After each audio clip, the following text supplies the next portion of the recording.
حیض کے رنگ کے بارے میں اور استحاضہ کے رنگ کے بارے میں حدیث ہے ابو داؤد اور سنن نسائی کی۔ حضرت فاطمہ بنت ابی حبش رضی اللہ تعالیٰ عنہا سے روایت ہے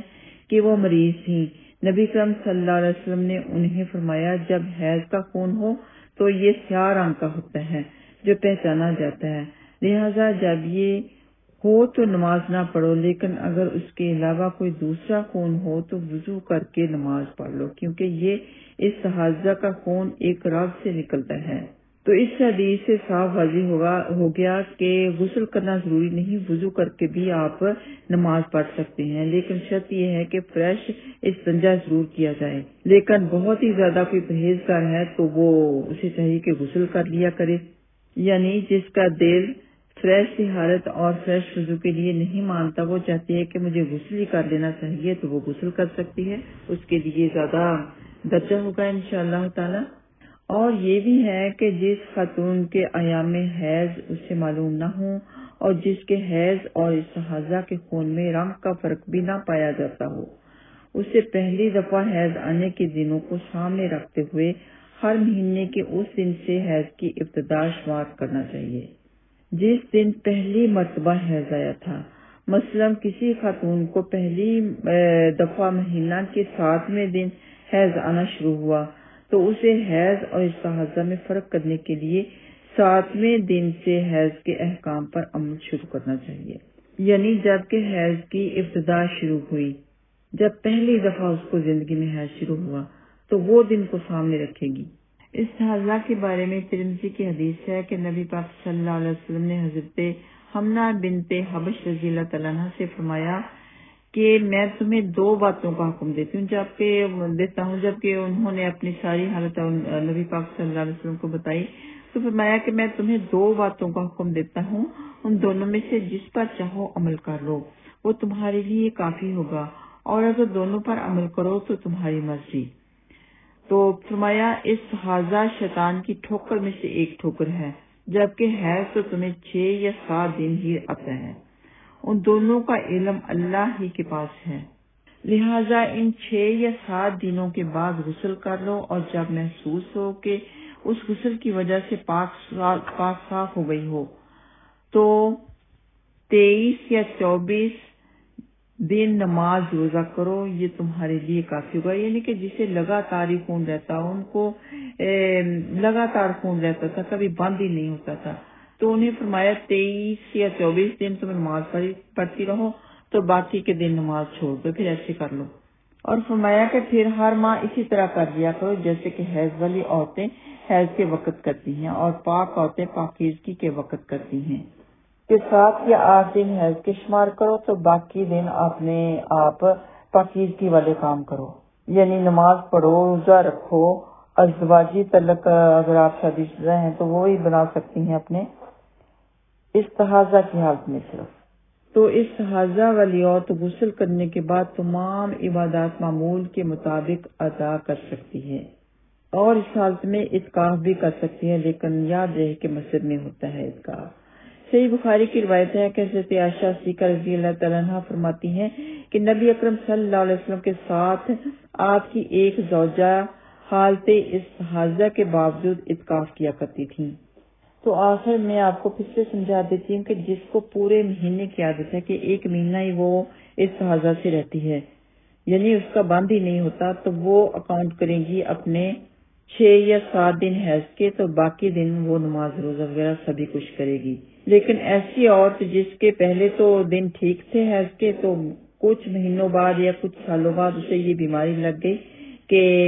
زیادہ دن اس کے شروع ہونے لگے، یعنی زیادہ دن وہ حیض سے رہنے لگی، تو وہ اس طرح کرے گی کہ شروع میں جب کہ پہلی دفعہ اسے حیض آیا تھا کتنے دن تھا تو اتنے دن آپ اپنے حیض کے شمار کرے گی، اس کے بعد اس کو دوسرے دنوں کو استحاضہ میں کاؤنٹ کرے گی، جب پھر وہ یہ بھی دیکھے گی کہ اگر اس کا حیض کا رنگ بدل گیا ہے تو، یعنی کہ استحاضہ کا رنگ، تو استحاضہ والی عورت کے لیے 2 احکام ہیں، چاہے تو وہ ہر نماز کے لیے غسل کر لے، چاہے ہر نماز کے لیے فریش وضو کر لیا کرے اپنی طہارت کے بعد۔ اگر اس نے غسل کرنا ہے تو پھر وہ اس کی سہولت کے لیے ایسے ہے کہ صبح فجر کی نماز کے لیے وہ غسل کر لے اور ظہر عصر کی نماز کے لیے ایک غسل کر لے، پھر مغرب عشاء کی نماز کے لیے ایک غسل کر لے، پورے دن میں 3 غسل کر لیا کرے۔ مستحب تو یہ ہے، لیکن اس میں بھی رخصت ہے کیونکہ ہمیں حدیث ملتی ہے کہ ہر نماز کے لیے فریش وضو کر لیا کرے۔ تو جب آپ کے سامنے 2 آپشن ہوں تو زیادہ بہتر یہ ہے کہ آسان آپشن کو اپنائیں۔ ہمارا دین اللہ تعالیٰ نے آسان بنا کے بھیجا ہے، یہ انہی کے لیے آسان ہے جن کا رجحان دین کی طرف ہے، ان کے لیے تو کوئی مسئلہ ہی نہیں ہوتا، اور جو ہوتے ہی دین سے دور ہیں تو ان کے لیے یہ بات بھی بہت بڑی مشکل ہوتی ہے۔ اللہ تعالیٰ ہم سب کو دین کے پر چلنے کی توفیق عطا فرمائے، ہمارے لیے سارے معاملات آسان فرمائے۔ السلام علیکم ورحمۃ اللہ وبرکاتہ۔